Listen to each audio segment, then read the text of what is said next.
resident here in the United States, and I'm currently living in San Francisco. I'm living in Chinatown, where I'm surrounded by lots of other Chinese immigrants. A lot of them are men sending money back to China. But first, I'll tell you how I got here. My dad was the first one in my family to come here to America. He liked it here so much as a railroad worker that he decided to encourage my mom and I to come too. My mom and I came through Angel Island. It was pretty crowded there, but we managed to make it through safely.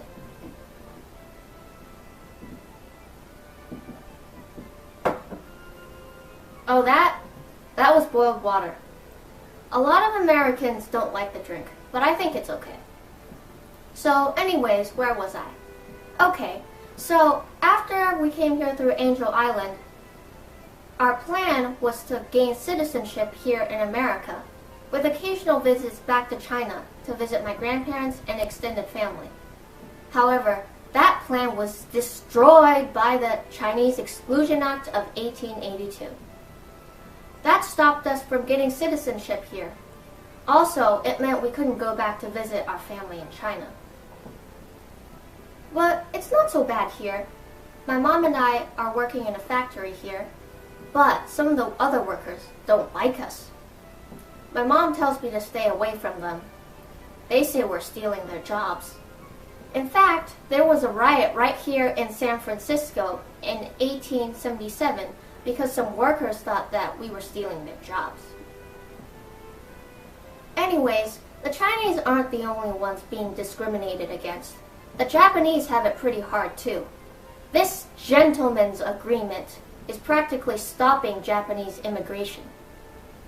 Not to mention those immigration acts are stopping the poor from coming to America. I wonder when it will ever stop.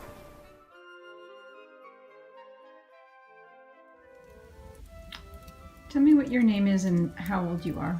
Hi, my name is Frida Mueller and I'm 15 years old. When did you come to America and why? I moved to America when I was 1 year old in 1869. Before I was born, my father recognized the hardships farmers like himself were facing at the time in Germany. There was a massive decline in grain prices which devastated the German crop economy, and my father feared unemployment. He knew my mother was expecting a child, and he also knew that he wouldn't be able to support the family with the rapidly declining income of farming, so he decided the best future for our family lay in America. He had seen many of his neighboring farmers take the leap of faith to the promised land and decided it'd be the best choice for my family as well. So, a year after I was born, we finally left. I know it's been a long time, but do you remember anything about your journey? I don't remember anything from the boat ride over, but I've heard stories from my parents that it was crowded and full of excitement and nervousness. We arrived at Ellis Island in 1869 and quickly moved west towards farmland to start work. So do you work on a farm? Yes. My family worked diligently on our farm and life seemed superb, so we sent word to our relatives in the homeland about our prosperous solutions. My uncle, aunt, and cousins were prepared for the journey to America until the Panic of 1873 ensued and the Long Depression began. The second wave of immigration to America was halted and my family was unable to come to America. So how did that affect your family? My mother and father were distraught, and for 6 years demonstrations, protests, and strikes riddled the larger cities of America because of the economic disaster. A few years later, after the economic crisis, industries were booming again. The third wave of immigration began and industries were thriving and my family was able to come to America. So what did your family do after they came to America? My uncle, aunt, and cousins came to Ohio with my family, and my mother's younger brother started his life in New York City, living in a crowded tenant house and utilizing his great whittling gift as an artisan business. He's working hard, but the business is tough, selling handmade cuckoo clocks and trinkets, while there are massive factories producing cheaper goods. We have a few in our house here. Very nice. Do you have any other family? Yes. In 1880, my little sister was born, and due to the Birthright Citizenships Act, she was a legal citizen of the United States.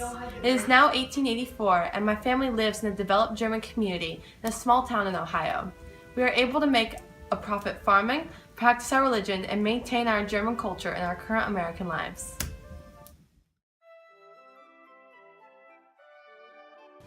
Me?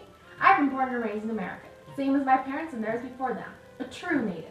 Things are getting, in simplest terms, completely out of hand. As the days go by, more and more immigrants are coming through our east and west ends. Now, I'm someone to look at things with an open mind, but these people make it so hard to like them. They move to our country not even considered enough to learn our language, our culture. I'm 15 years old, so of course I need a job to help out my family.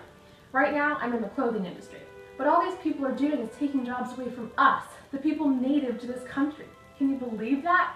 And it's not only that, but all this cheap labor thrown into the competition is causing for wages to lower.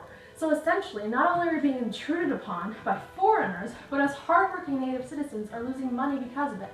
Money we use to raise our families and pay our rent. And it's not only me who thinks this way. Clearly it's the popular opinion. We've made acts to solely exclude these people from citizenship, but they still keep coming. It's not like we can tell them what we expect of them. They won't even learn our language. They're disgusting too, living in squalor and filth like that. Do they have no dignity? We need change. A wall of brass maybe, around the whole country. I will not make room for these people. This is gross negligence and I will not stand for it. Other countries don't allow for this nonsense, so what possesses our country to do so?